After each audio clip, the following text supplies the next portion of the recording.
हाय दोस्तों, आज की कहानी है दूध का दूध पानी का पानी। चतुरी बाल काटने वाले की चतुराई चारों तरफ फैली हुई थी। चाहे दूसरा बड़ा से बड़ा ज्ञानी क्यों न हो, उससे परास्त हो जाता था।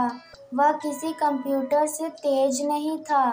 एक दिन वह काम में लगा था, तभी रजिया बोला, जानते हो चतुरी, मोहनलाल ने नई भैंस खरीदी है।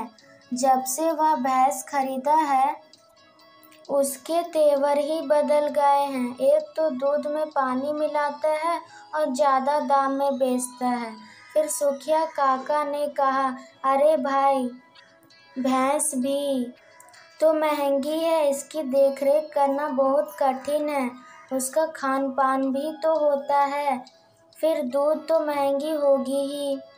तभी रजिया ने जवाब दिया, हाँ काका, लेकिन उसे बिना पानी मिलाकर बेचना चाहिए था, तो उसने तो पूरा पानी मिलाकर बेचने का धंधा शुरू कर दिया है।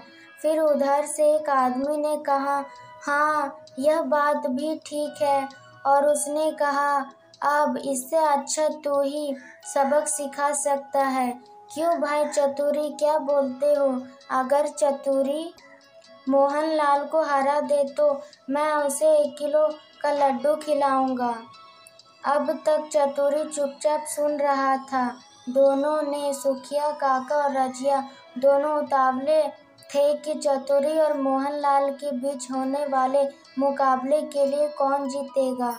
मोहनलाल साइकिल पर अपने दूध के साथ आ रहा था। चतुरी ने आवाज लगाई, अरे भाई मोहनलाल, बड़ी लंबी उम्र है तुम्हारी, अभी तुम्हारी चर्चा चल रही थी। नई भैंस के चलते तुम तो भैंस की ही हो गए। पता चला है कि भैंस की खूब मालिश चंपी करते हो। मोहनलाल अपनी और भैंस की तारीफ सुनकर फूला न समाया। वहाँ बैठ गया चतुरी की कुर्सी पर और बोला, अरे चतुरी, सही कहते हो भाई, इस जानवर ने तो दिन रात बराबर कर दिए। अब क्या बताऊं, कब से सोच रहा था कि तुम्हारे यहाँ जाऊं। लो चलो, मेरी हजामत बना दो, तुम्हारे हाथों में जादू है। तबीयत एकदम मस्त हो जाती है। काका और रजिया दोनों बैठे बैठे उनकी बातों का मजा ले रहे थे। चतुर ने कहा, अरे मोहनलाल, तुम तो ऐसे ही मेरी तारीफ कर रहे हो, तुम अपनी सुनाओ, कितना दूध देती है दोनों वक्त मिलाकर तुम्हारी भैंस।